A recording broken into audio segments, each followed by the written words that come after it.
Welcome to Breakup Cheater, where true hearts break, secrets shatter, and every story leaves a scar. Tonight, we step into the shadows of trust, where love turns to lies, and warnings go unheeded. Settle in, this is more than a story. This is a reckoning. I still remember the way his voice trembled that night. Claire. I don't trust her. Something about Mia feels wrong. I can't explain it, but she's too involved. Too interested in you. Ethan wasn't the jealous type. Not by nature. He was calm, steady, and maddeningly rational. So when he voiced his concern about Mia, my closest friend since college, I laughed it off. You're overthinking, I said, brushing a strand of hair from his forehead. She's like a sister to me. He looked at me with a weight in his eyes that night, a weight I would only understand months later, when my world fell apart, piece by piece, betrayal by betrayal. Ethan and I had been married for 6 years. We had our ups and downs like any couple. Unpaid bills, stressful jobs, nights when dinner was just leftovers and exhaustion, but we loved each other. Or at least I thought we did. And Mia. She was my rock outside the marriage. We shared everything. Secrets, dreams, gossip, wine-soaked Fridays. When Ethan started pulling away a little, working late, scrolling his phone in silence beside me, Mia was the one I vented to. He's distant lately, I told her one night, my voice thick from the second glass of Merlot. Mia smirked, swirling her glass. Men get like that when they're hiding something. I frowned. Hiding what? She shrugged, her eyes glinting. Could be anything. Maybe work stress. Maybe someone else. Just keep your eyes open. I didn't know it then, but that was the seed. The first poisonous drop. The distance grew. Ethan became quieter at home, more cautious with his words, more absent in the little ways that used to bind us. No more late-night jokes in bed, no more fingers brushing mine in the grocery store aisle. And all the while Mia was there, whispering doubts, nudging my insecurities. You deserve to be adored, Claire, she said one evening after I'd vented about Ethan's missed dinner again. Not tolerated. I didn't want to believe her. But the cracks were widening. Then came the night everything snapped. It was a Thursday. I came home to find Ethan sitting at the kitchen table. His phone face down, a cold mug of coffee beside him. Claire, we need to talk, he said. My heart dropped. What is it? He hesitated like he was weighing every word. It's Mia. I know you won't like this, but I need to say it anyway. She's not who you think she is.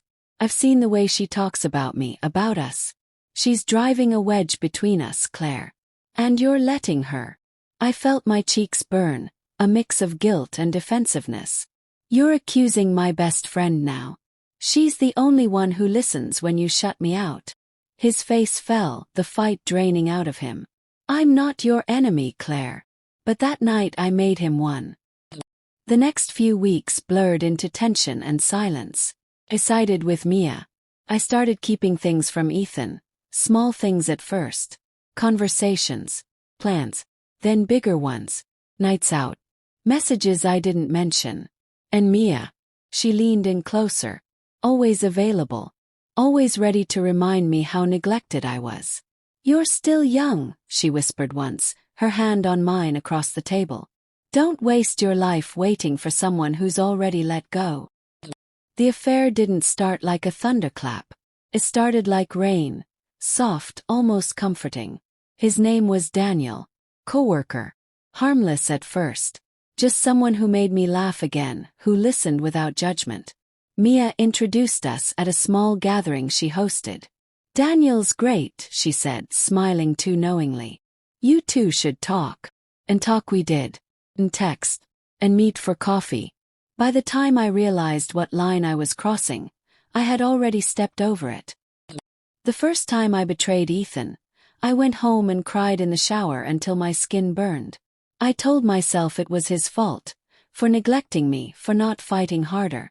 But even then, a part of me knew that wasn't true. And the cruelest part, Mia was there through it all, asking questions, pushing me closer to Daniel when I wavered. You deserve passion, Claire, she'd say, her voice like honey over poison. Don't let him keep you from it. I don't know how Ethan found out. Maybe it was the late nights. Maybe it was the way my phone never left my side. One cold December evening, he came home early. His face was pale, his hands trembling slightly as he held up my phone, unlocked. "Who is he?" His voice was quiet. Too quiet. My world caved in. I stammered, I lied, I begged. But the screenshots in his hand said everything my mouth couldn't undo. And then he said something that shattered me more than his anger ever could. "I warned you about Mia. I begged you to see what she was doing. And you chose her over us." He left that night. The divorce was quick, cold, clinical. No shouting matches, no throne plates. Just silence in courtrooms and signatures on paper. I lost more than a husband. I lost the home we built, the life we planned, the man who once looked at me like I was his whole world. And Mia. 2 weeks after the divorce finalized, I found out she was seeing Daniel. Not secretly, openly, publicly. The woman who supported me, who whispered in my ear, who said I deserved better, had been grooming me to ruin my own marriage so she could have the man I strayed with. I confronted her once, outside a cafe where she sat laughing with him. "How could you?" My voice shook with a mix of rage and humiliation. Mia sipped her latte, unbothered. "You made your choices, Claire. Don't blame me because you weren't enough for either of them." The words cut deeper than the betrayal itself. Nights are the worst now. The silence isn't peaceful, it's heavy. My bed feels too big. My phone, once buzzing with messages, is a graveyard of unread updates from a life I no longer belong to. Sometimes I stare at Ethan's contact name, my thumb hovering over call. But what would I say? "I'm sorry" feels too small. "I was wrong" feels too late.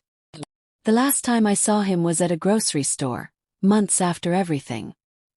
He looked different, lighter somehow, as though shedding me had freed him. There was a woman beside him. Not holding his hand, not yet, but her presence was warm, real. He saw me too. Eyes met.